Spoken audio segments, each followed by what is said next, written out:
Good evening, Gills fans, and welcome back to the View from the Medway. I'm delighted once again to be joined this evening by Stu, my noble steed, the pineapple to some people's pizzas, and also the Marmite to some people's toasts. How are you doing, my friend? You all right? Yeah, very well. Very well. How are Yeah, you? yeah, good, mate. Good, good. It's been a very long time. I mean, the last time we got on here was the day before Mark Bonner was announced, actually. So, certain things have come up with holidays and feeling ill and kids being ill and everything else. So yeah, it's good to get back and just the two of us this evening. So Yeah. I think the last one was a day early, wasn't it? yeah, Would have been quite good to do it after the appointment. But yeah, yeah, a few things have happened, haven't they, since then? So yes, mate. yeah, Yeah. it's a good time to catch up and look over what's happened, what's been said, This who's is it. doing this, who's saying that. That's it, mate. Yeah, yeah. Well, I suppose seeing as we were the day before Mark Bonner, we might as well get started with him. Um, so he was appointed, to say, a day after our last meeting. So what are your feelings with regards to this? Yeah, it's one of those, isn't it? I think you've got to be cautiously optimistic. I think any new manager coming in, everyone will look at his record and say, he's done this, that, and the other. Um, I'm not totally convinced, but I think there's certain things going on at the club that have probably helped him. Certainly on the recruitment side, obviously making a couple of signings that we have has been positive. He talks really well. He's coming over really well. He talks a great game. Yeah, fingers crossed he's going to sort of replicate what he did at Cambridge. Obviously, got that promotion, which was really good.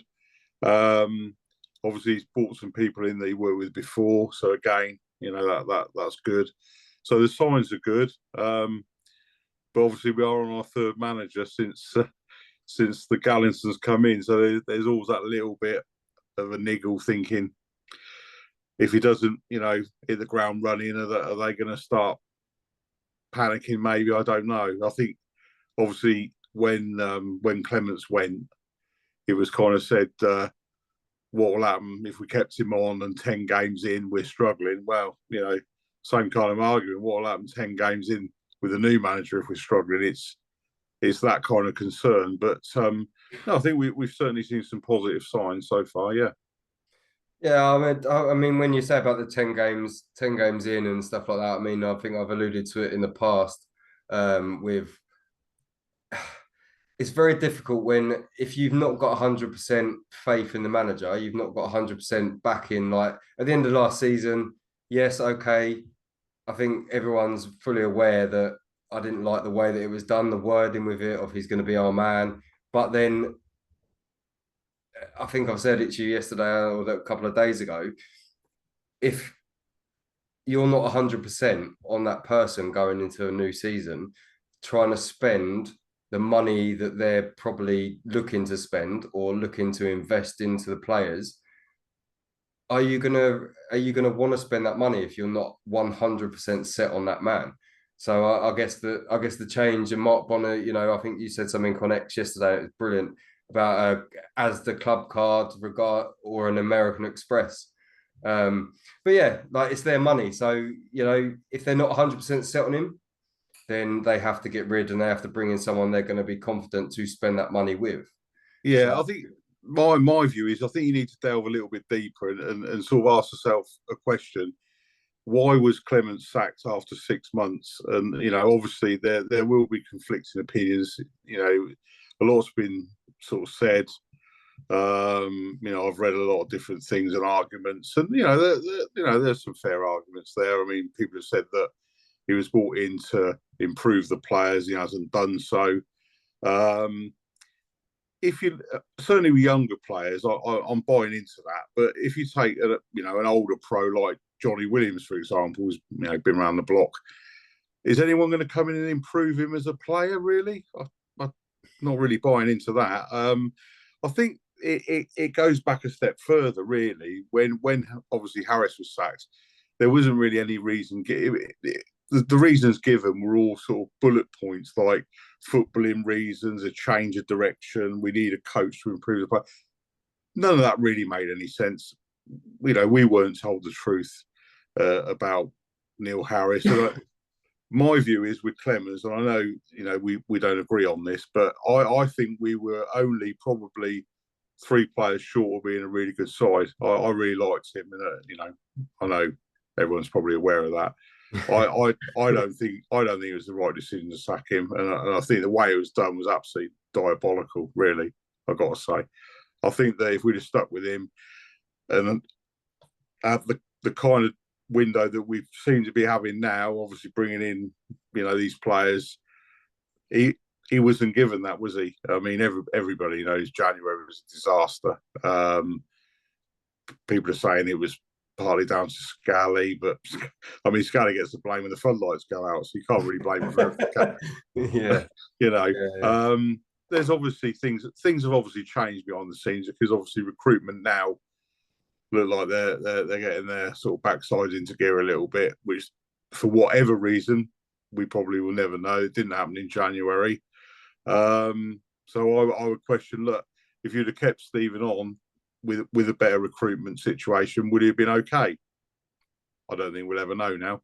Obviously, yeah, it's one of them, isn't we'll it? see. But we are where we are. I'm happy to say, very, very disappointed that he left the club.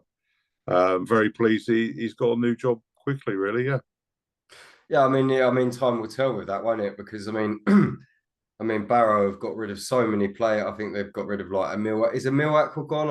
I'm not 100% sure. I think he's one of the top boys that have gone. I think a lot of people I've been reading around, and a lot of people have got them dead certs to be there or thereabouts for relegation next season. The way that they've gone with, but then I was that way with Crawley. So you never know what's going to happen these days. I think you never know. I mean, obviously Barrow are on the grand scale, I think it's quite a small club. Mm. I'm not sure what their budget's like. I certainly wouldn't thought it was one of the better ones. I think you probably have quite a tough job there. Yeah. And obviously, I think they probably overachieved a little bit last season where they were. Obviously, just missing out.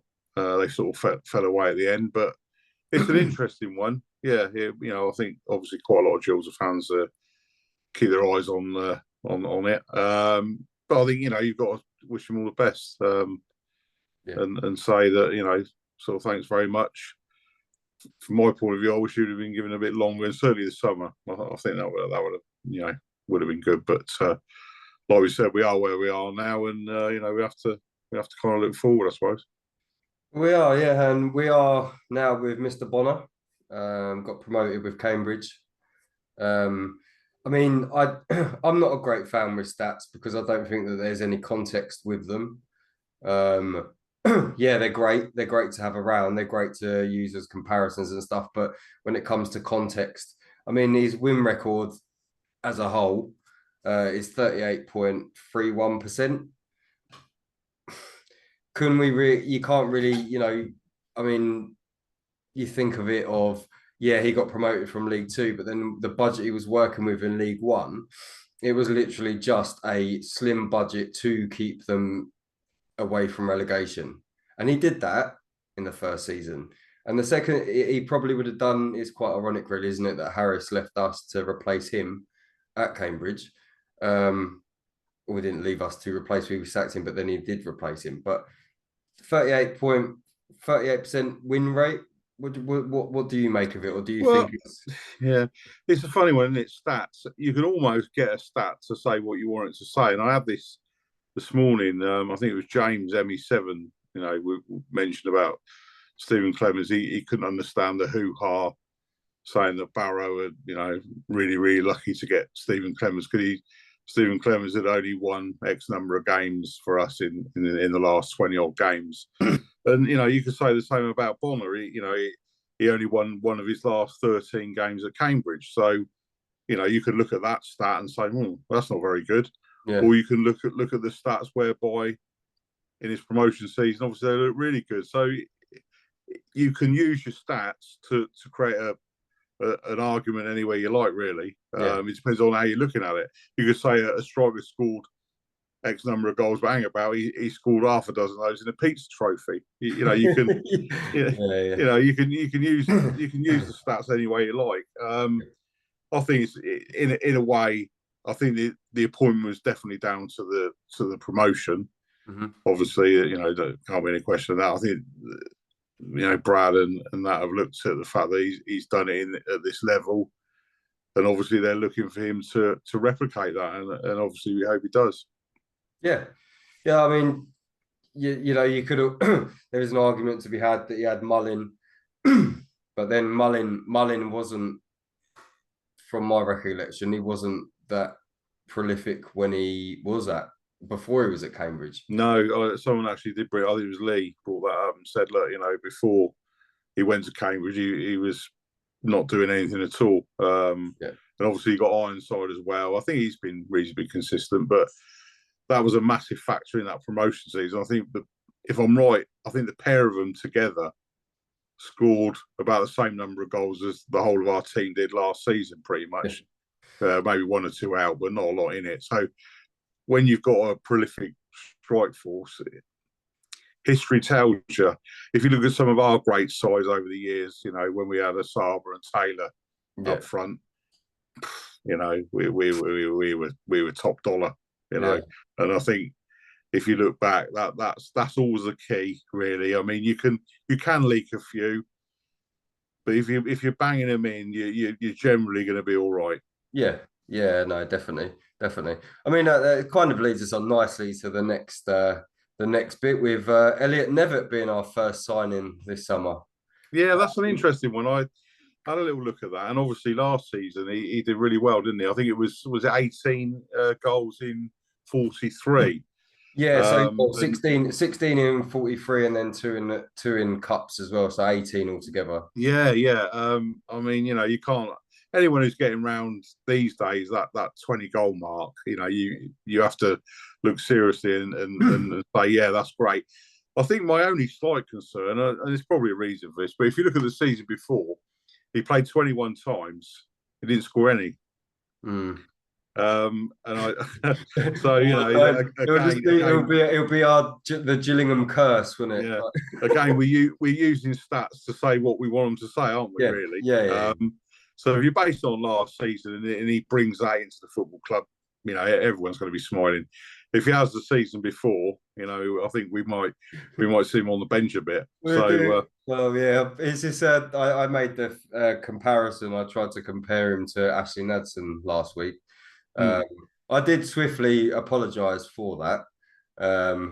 But yeah, I suppose if we're going to go on last season and the stats last season, we can look forward to goals and possibly a player that could be turned into a Mullin type player. Or we could definitely go the way of Ashley Nadson if we go from the season before. Exactly. You know, a lot of things have to gel, don't they? Players have to build relationships on the pitch. You know, you can't tell really. It takes a little bit of time for these, you know, these things to bed in. But yeah, if we're working on last season's numbers, that's it does look, you know, it does look a good signing on the face of it, doesn't it? It definitely does. It definitely does. But then, I mean, we are still quite early in the window as well. So is that going to be the strike partnership, or because I know Mark Bonner prefers to play a 4-2-3-1, like as a general rule. So is it going to be he'll be on the bench, or are we going to get another striker in, or is it going to be Andrews up top? Is it going to be, we don't know. Yeah, I think there might be a more flexible. I don't think he'll stick with that. I think there'll be a more flexible. You know, I must admit, personally, I prefer a pair. You know, up front really. Certainly, at our level. But who knows? I think he'll probably, pre-season he'll probably try a few things out, won't he? Yeah. With the personnel he's got, try and get a feel for what's going to work out. But again, a lot depends on the opposition. I'm sure he'll mix it up. It'd be interesting, obviously, as well. The other signing, bringing us on to the Gillingham High Street signing. I Oh, was kind of it's wondering when. flowing really well tonight because it's just the list that's there, and Yeah, I was glad he didn't come down Gillingham High Street and quickly leg it. well, Because yeah, there's always that danger, especially when you're opposite a pound stretcher. yeah, I thought I saw Kenny in the window there actually. But yeah, no, that again another interesting one because there's been quite a lot of talk from Wimbledon fans about him saying, he's very good, and other people say, oh, he might frustrate you a little bit. I don't know a great deal about him. I've had a little look.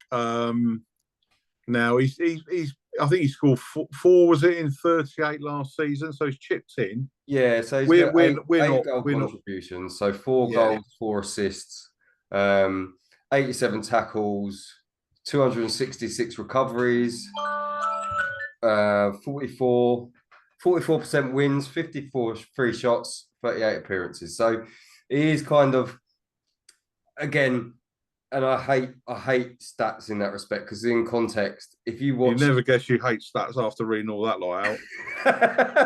yeah, but no, but if you watch him, I mean, I watched him home and away last season against us.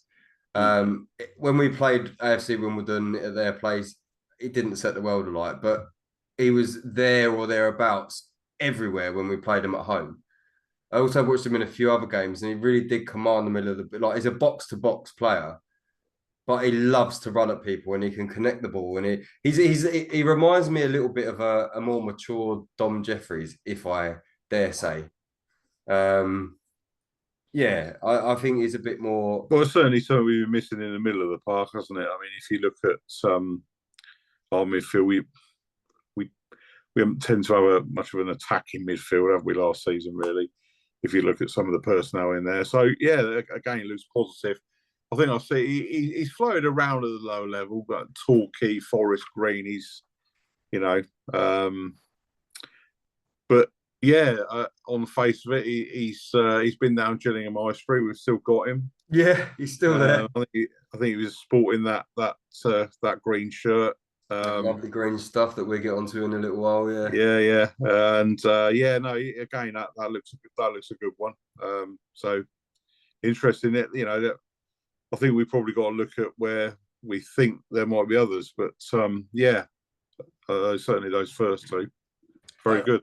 yeah. I mean, well, I suppose we kind of Jules Lapsley was meant to be that attacking midfielder that we wanted, and I kind of feel sorry for him because like he comes back, he has a run of games, then he gets injured again, and then he comes back, and then he's injured again, and in and out of the team. So he's never really had a consistent run. He isn't a player that we thought we were going to get. I think he'd probably admit that himself. But maybe now we've got one decent striker up top we've brought in. We've got a central midfield player, it's box to box player that we've brought in. Personally, we need two wingers minimum. Jack Nolan's been bandied about from Accrington, left-sided player. But then it frustrates me with him because, I mean, Bonner's always been, and from what I've heard from Cambridge fans, he likes his wingers to have pace. But Jack Nolan doesn't necessarily offer you pace. He's just got a wand of a foot. I mean, 45 appearances last season, 17 goals from playing on the wings. Absolutely, that's brilliant. Really. Well, that's right. We haven't seen any numbers like that, have we, for quite some time. I mean, I don't know an awful lot about the lad, but his numbers look very good. And I think obviously a lot of this comes down to whether Dom Jeffries leaves the football club, really. And I think that's probably what's maybe holding it up. But again, with the goals, we've known for so long where we need to add, and it's all goals, isn't it? So yeah, if he's coming in and we're getting like anything like those sort of numbers from midfield, we should be a force.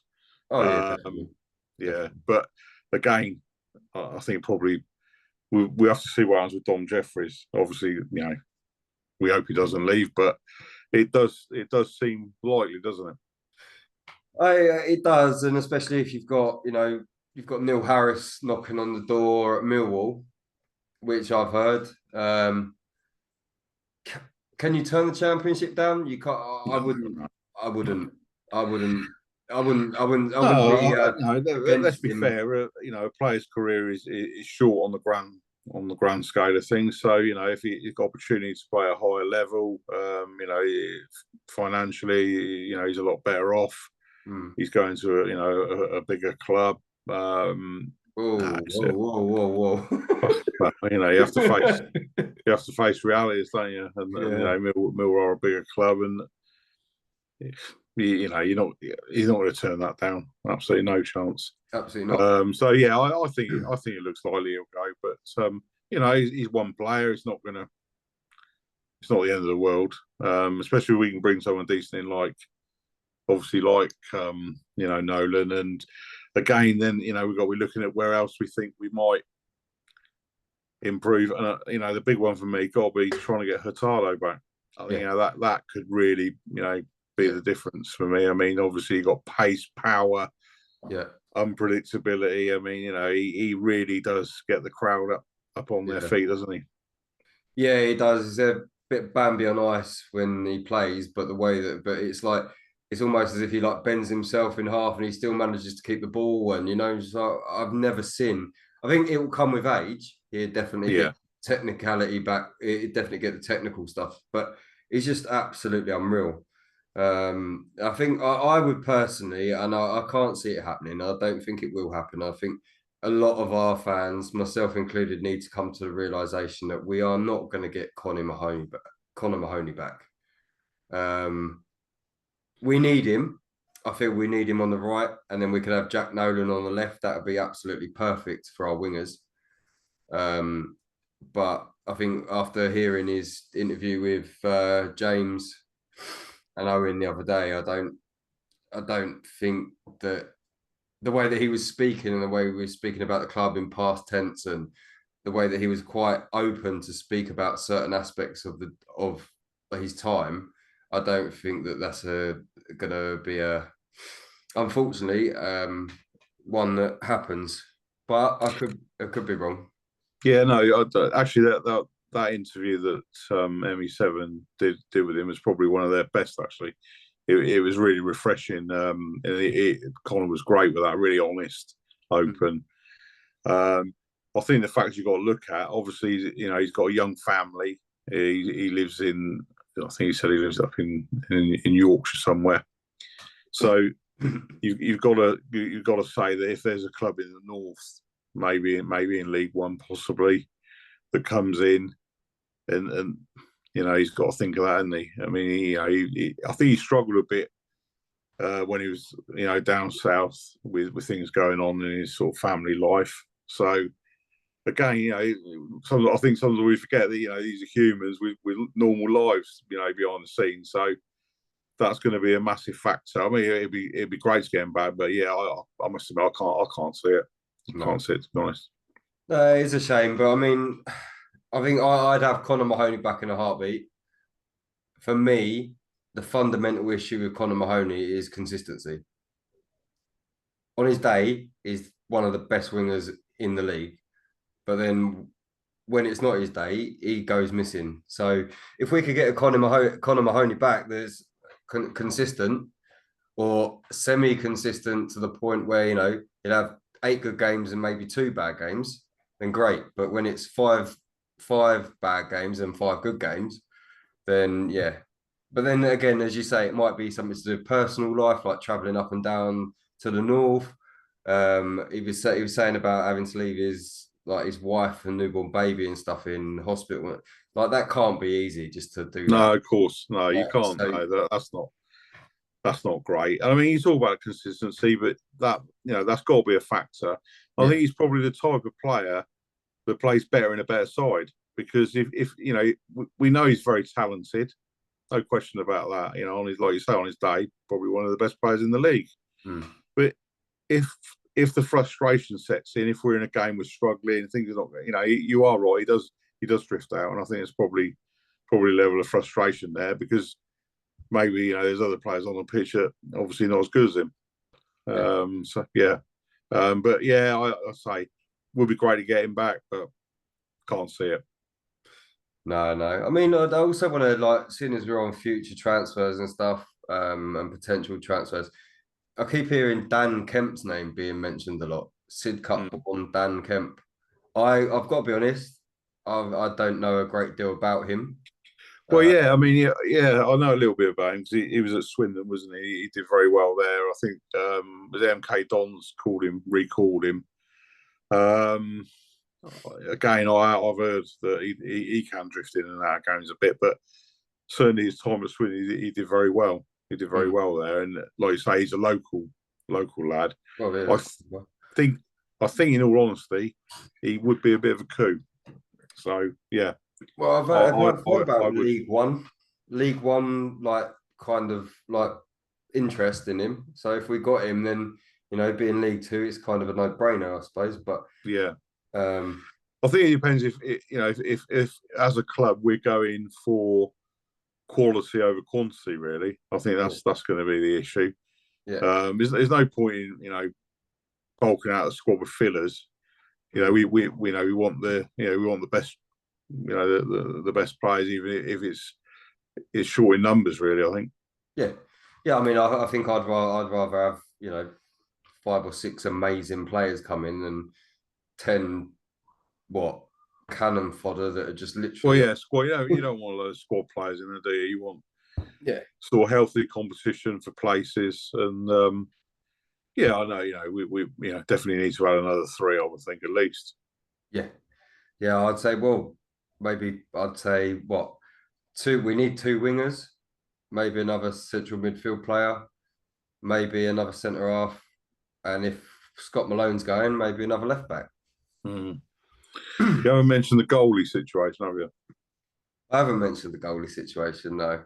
I'm Um, not. I'm not convinced we've got a true number one there. Really, I'm not totally convinced that you could say, yeah, we've got an outright number one there. no, I don't think we have. I mean, no disrespect to either of them. Like, I mean, absolutely no disrespect to Jake. I mean, absolutely no disrespect to Glenn. But I mean, Glenn knows himself. 40 years old, you're not going to be number one. And when he came in, to be fair, last season, when he came in against Wrexham and all the way up until the capitulation against Harrogate, I think he did a superb job.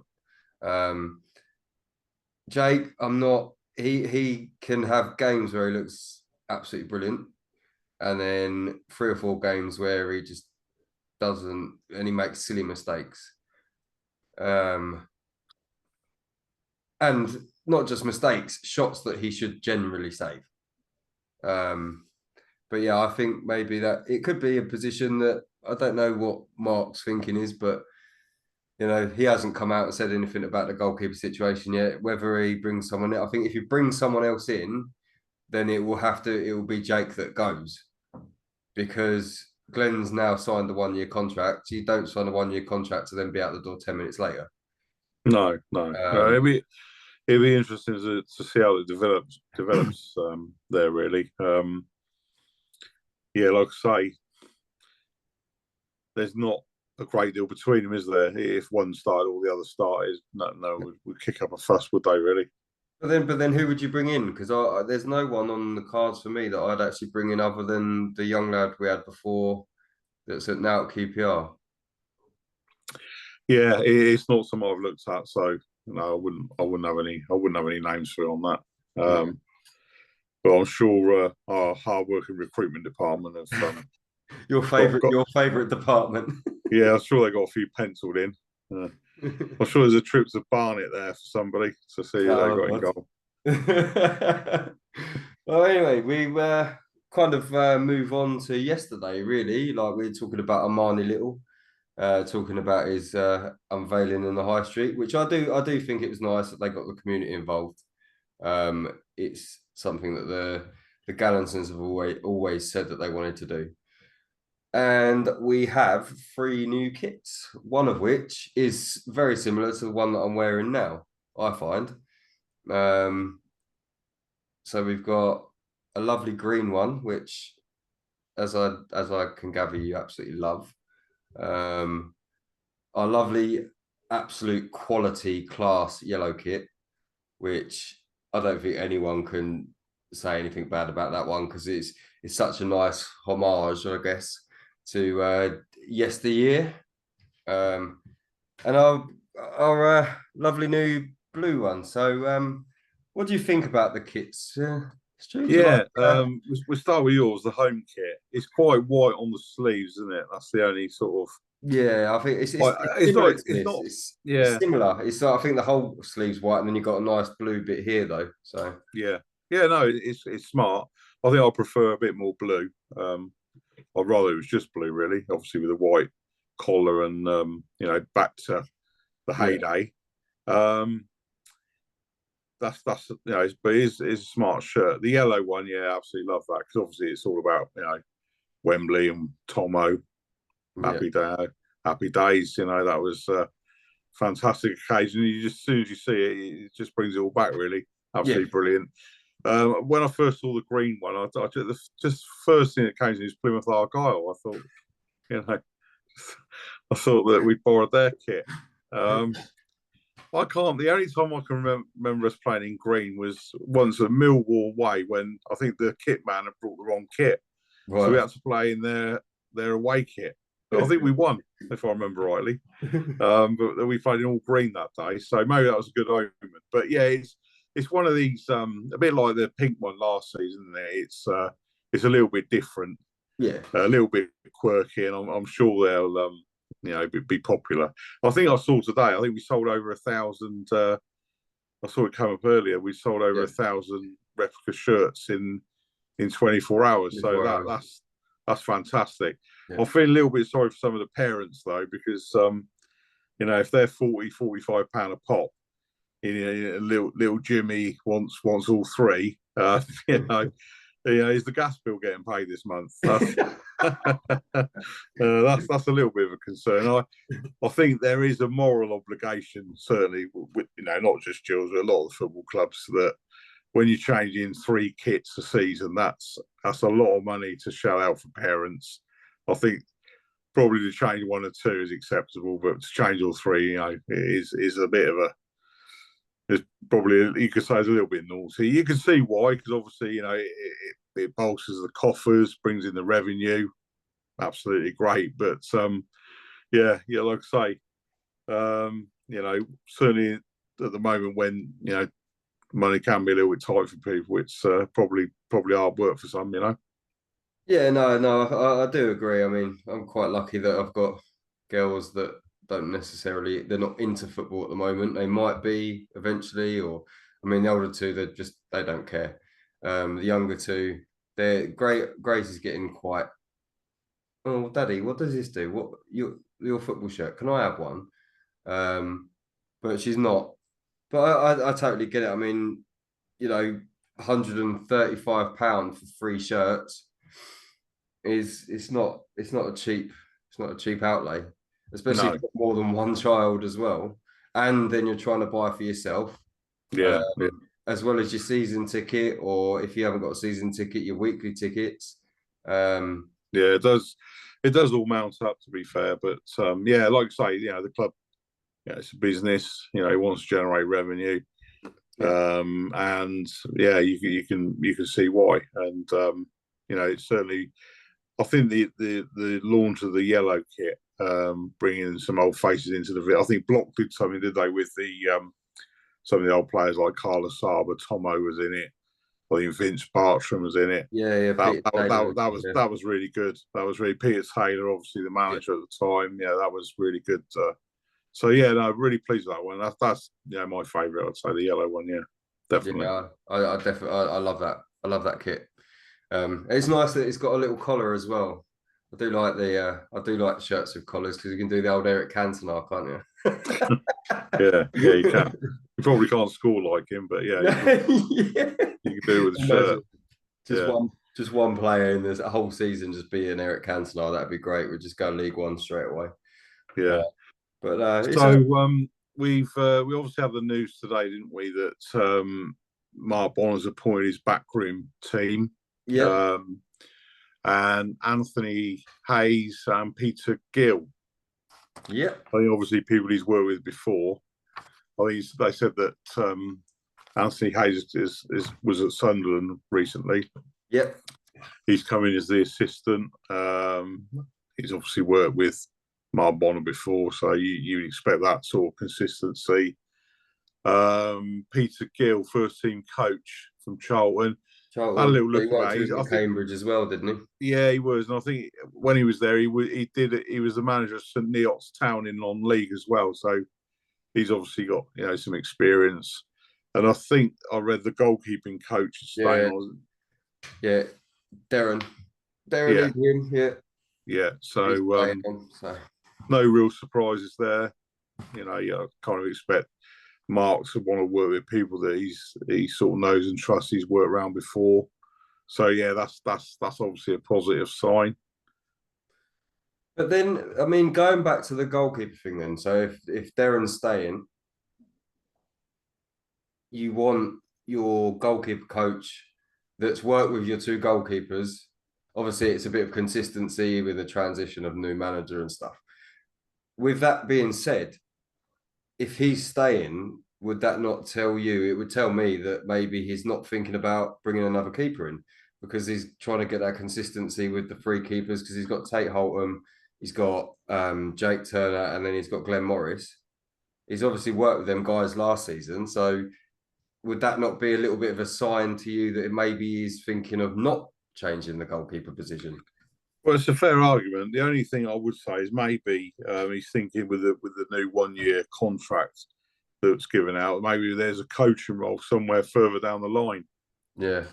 So that that's another possibility. But yeah, we obviously don't know. We're gonna have to keep an eye on it in the next few weeks. But I wouldn't. I think we could probably do a little bit better in that area, maybe. Yeah. It's just who though. I mean, there's not.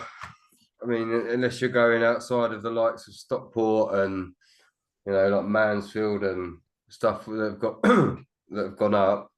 I mean, that the guy from Arsenal that was on loan at Wrexham, he looked good. But then again, if he goes back to Wrexham, he's going to be in League One, so he's not going to drop down to League Two. So it's difficult to see where you'd get again that goalkeeper from that would be better than what we already have. Yeah, yeah, yeah. Like I say, we'll have to keep an eye on it and see what our recruitment team come up with. Yeah.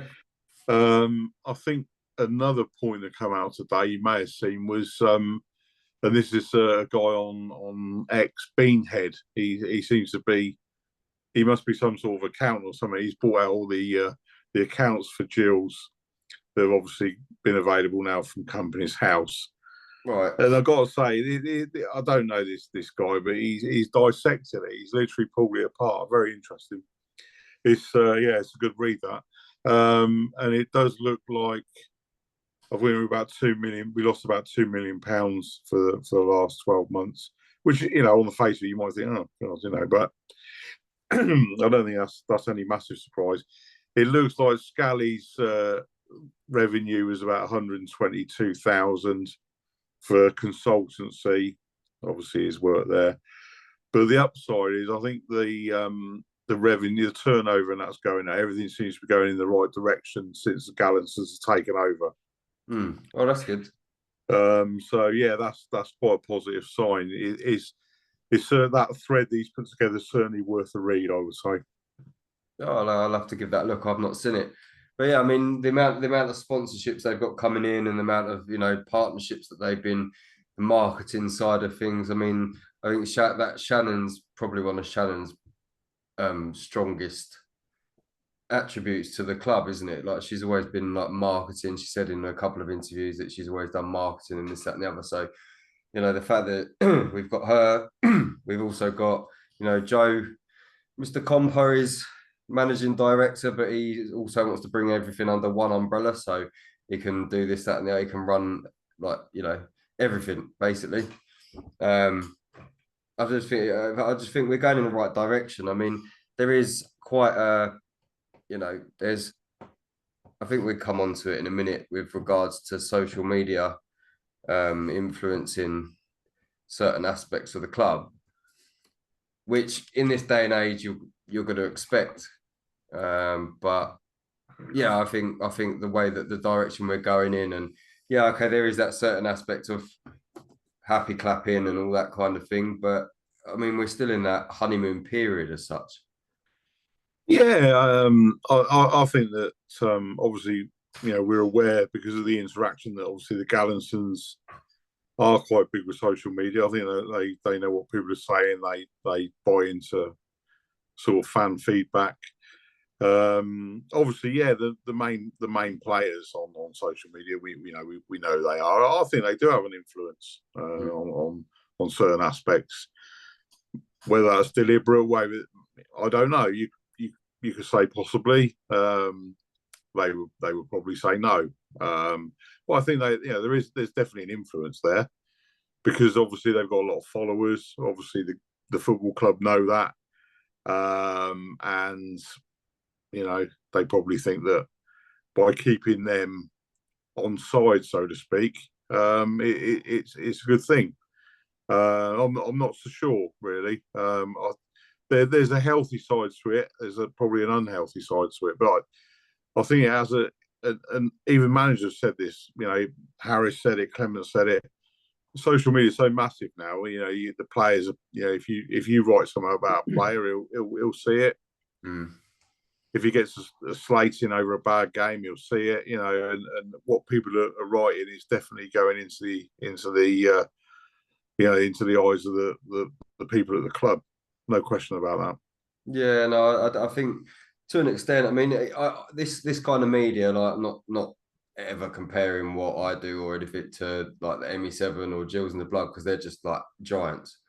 But I think with what they do is brilliant. Like the okay, some things people disagree with. That's just social media, but it's a different kind of media.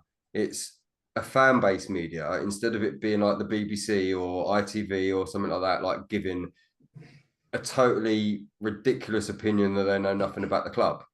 Mm. These guys are going in and they're actually, we've been fans for years.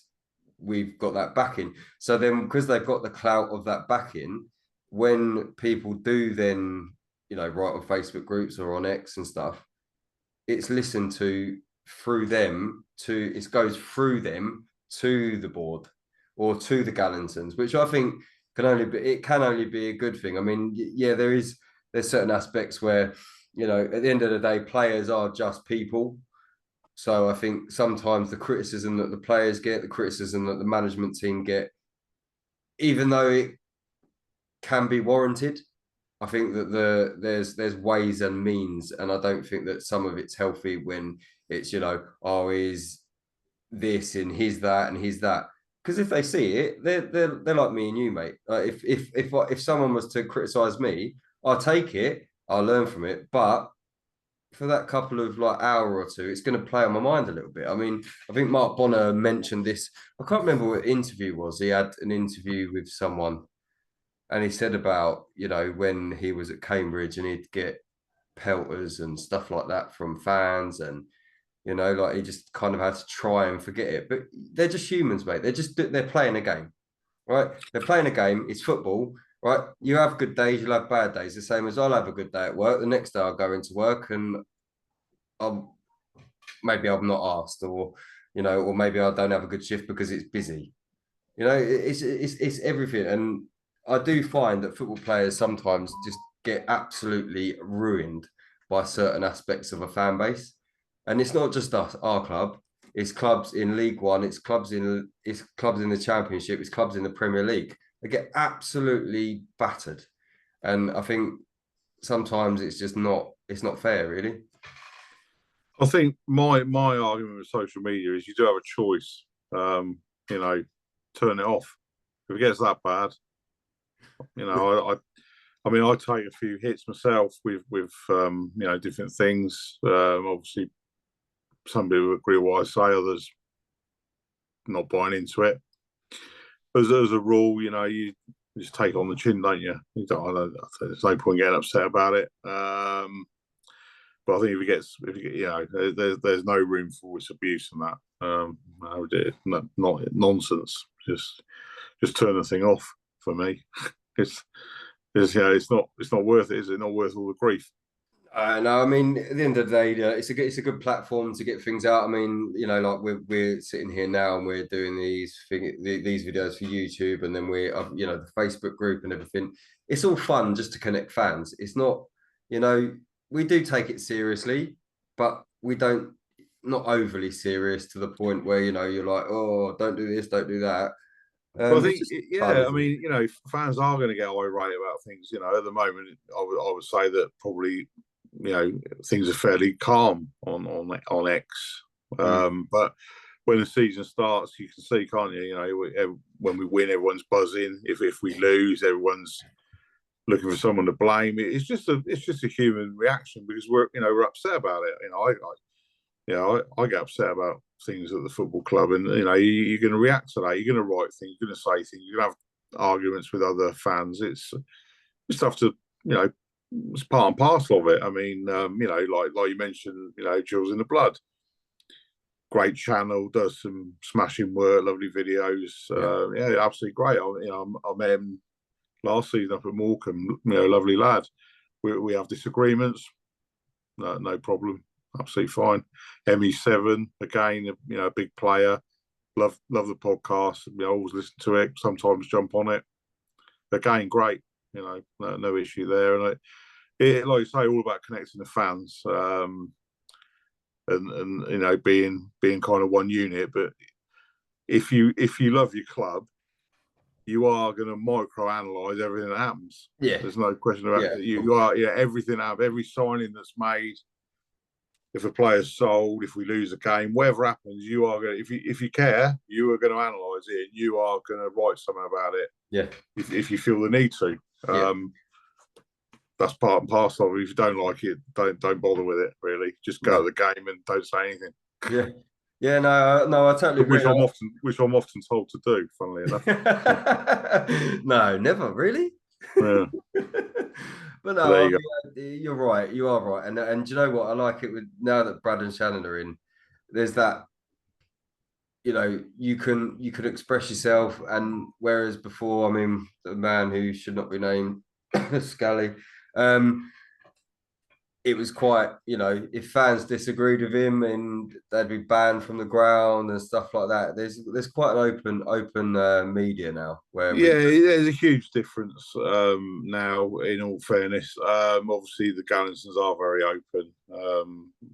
Situation with Paul was different, and in his defence, he did take a hell of a lot of abuse, which was totally ridiculous on a ridiculous level. Absolutely no need for that.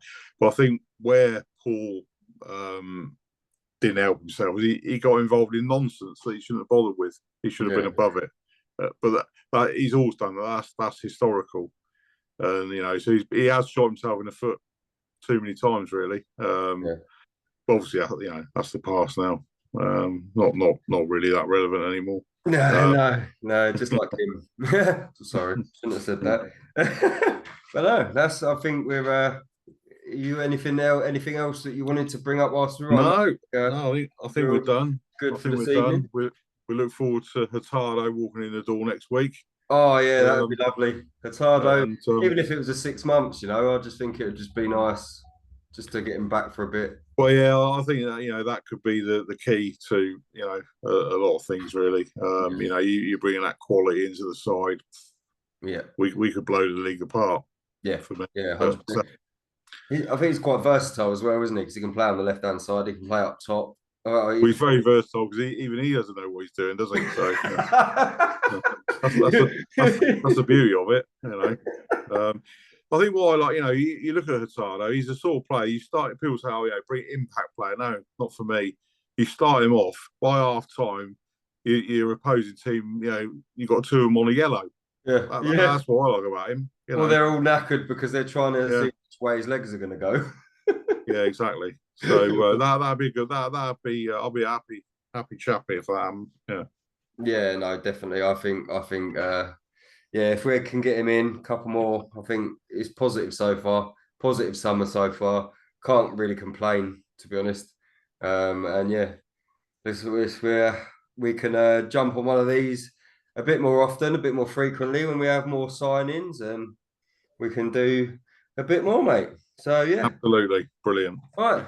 And on that, we just we'll end that one. So thank you for watching. If you're still watching, give us a like, a share, and a follow. And yeah, thank you very much. Good night.